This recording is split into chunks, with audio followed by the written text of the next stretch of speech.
Okay, so I accept this is not a smooth piece of video distance learning, but it'll do. So as I said in the previous video, I used a diagram to show how you can use a diagram to explain government intervention. What we've got here is a basic monopoly diagram. I've obviously hand drawn this, you guys need to practice to do yours, but here we go. So what we've got here is a basic monopoly diagram. As you can see, let's get my pen. You remember this, monopoly will price where, or output rather, where MC equals MR. So here we've got our MR curve going up there, sorry.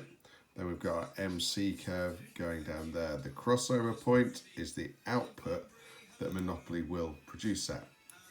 You then go up to your AR curve, which if you remember is also, I'll pause while you all collectively shout back at me what that is. Well done, children. It's also the demand curve. So that goes across and sets the price. The area you end up with, well here, if you're a business studies student, if you like, is your total revenue. But you go across, or I guess the other way, you go across from essentially where your output crosses your average cost curve, and that are your costs. So that area is your revenue, that area there is your profit. Now quite clearly this is a huge profit. You guys don't say huge profit, you call it supernormal profits. Now what happens is the government decides through some logic, that the market price under this situation is far too high. So they want to set a maximum price.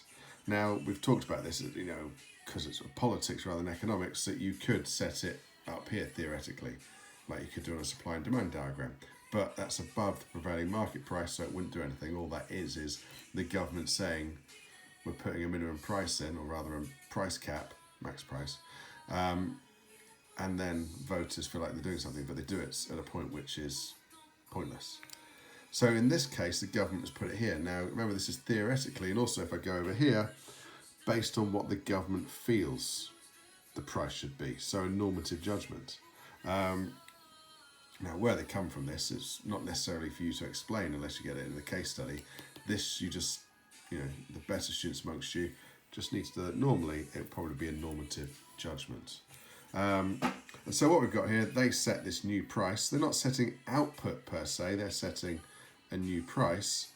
And we go across to our demand curve again, and the laws of demand or supply and demand, at a lower price, more will be demanded. So we get more demand for this particular product, whatever it is, domestic fuel. And at that new price with this new output, we again just go up to where we cross the average cost curves, and we go across there. And so that is the new cost to the industry. So what we've got here is, previously that is the revenue and that is the profit for a monopoly. This is the new revenue, and this area is our new profit. Now quite clearly, this maximum price is not stopping the dominant firm or firms from making supernormal profits. So there's an argument there. It allows firms to continue to make supernormal profits, but all it is doing is curbing their profits. So it's not stopping the motivating factor of them existing in the industry. If you were to obviously have something down here, then that could curb their motivation to make profits and thus to exist in the industry, and they would just leave. And so that is why you can, if you're clever enough, to sort of talk about how different price levels will have different responses. Okay.